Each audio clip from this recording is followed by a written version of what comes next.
আমার কাছে সবসময় রান্না একটা আর্ট মনে হয়েছে, কেননা আমি যেইভাবে রান্না করতে পছন্দ করি ওইভাবেই রান্না করি। আর আমার রান্নাটা নিজের মতো করে রান্না করার চেষ্টা করি।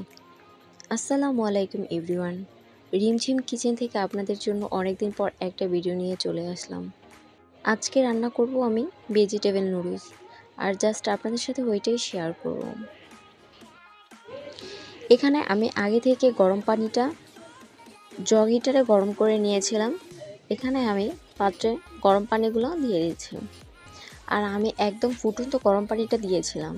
আমার কাছে সবসময় মনে হয় যে ফুটন্ত গরম পানিতে নুডলস দিলে একদম ঝরঝরে হয়, তা না হলে পানিটা যদি একটু ব্লক ছাড়া থাকে তাহলে মনে হয় কি একদম ল্যাটকা টাইপের হয়। এই জন্য এখানে আজকে আমি একটা বড় নুডলসগুলো নিয়েছিলাম। এই লম্বা নুডলসগুলো আমার কাছে বেস্ট লাগে যখন সবজি দিয়ে রান্না করা হয়। আর আমি সবসময় বড় নুডলসের সাথে একটা ছোট ম্যাগি নুডলস দেওয়ার চেষ্টা করি, সেই ক্ষেত্রে টেস্টটা একটু অন্য ধরনের হয়। নুডলসটা ব্লক হওয়ার জন্য কিছুক্ষণ ওয়েট করব আর একটু ভালো করে সিদ্ধ করে নেব।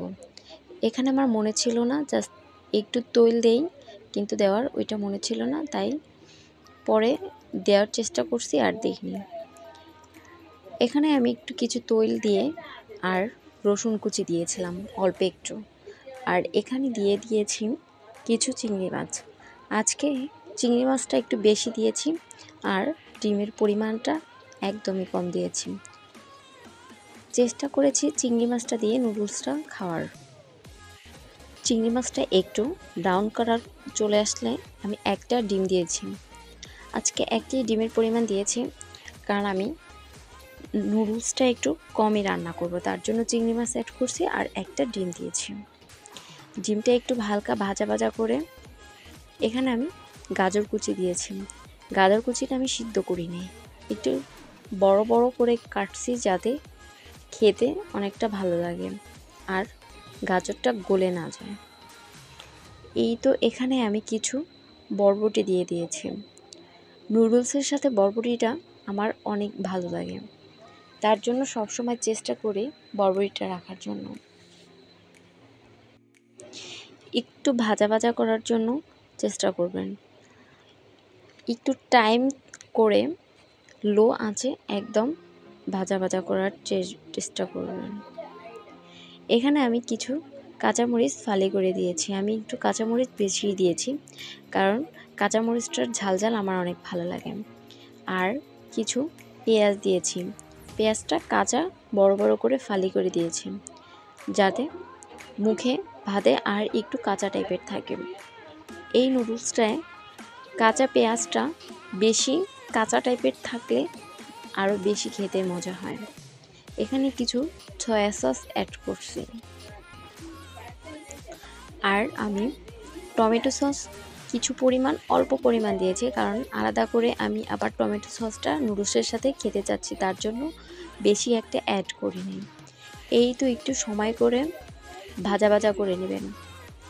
আমি একটু টাইম নিয়ে একদম ভাজা ভাজা করেছিলাম। স্পেশালি নুডলসের যেই মশলা আছে ওইটা অবশ্যই দিবেন, তাহলে নুডলসের ফ্লেভার এবং খেতে একদমই টেস্ট বেশি হয়।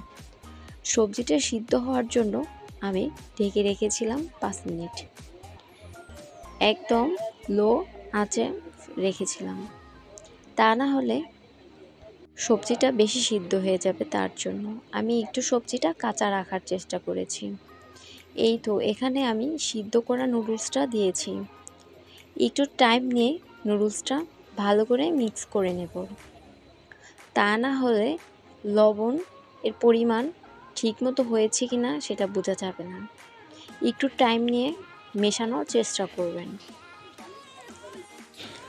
আমি একটু লো ফ্লেমে দিয়ে ঢাকনা দিয়ে ঢেকে রেখেছিলাম, যাতে নুডলসটা একদম পারফেক্ট হয়। দেখেন দেখতে কতটা লোভনীয় এবং ইয়ামি হয়েছে। আমার ভিডিওটি ভালো লাগলে অবশ্যই ফেসবুক পেজ থেকে দেখলে ফলো করে যাবেন আর একটা সুন্দর কমেন্ট করে যাবেন। আর যদি ইউটিউব চ্যানেল থেকে দেখেন অবশ্যই সাবস্ক্রাইব করে যাবে না, কারণ আপনাদের ভালোবাসা পেলেই আমরা প্রত্যেকটা ভিডিও দেওয়ার চেষ্টা করব এবং মাঝে মাঝে আপনাদের সাথে সুন্দরভাবে সুন্দর সুন্দর রান্না ভিডিও শেয়ার করব, কারণ নতুন ইউজারদের সাপোর্ট করে ফলো করে আপনারা কাছে রাখার চেষ্টা করবেন। আল্লাহ হাফেজ।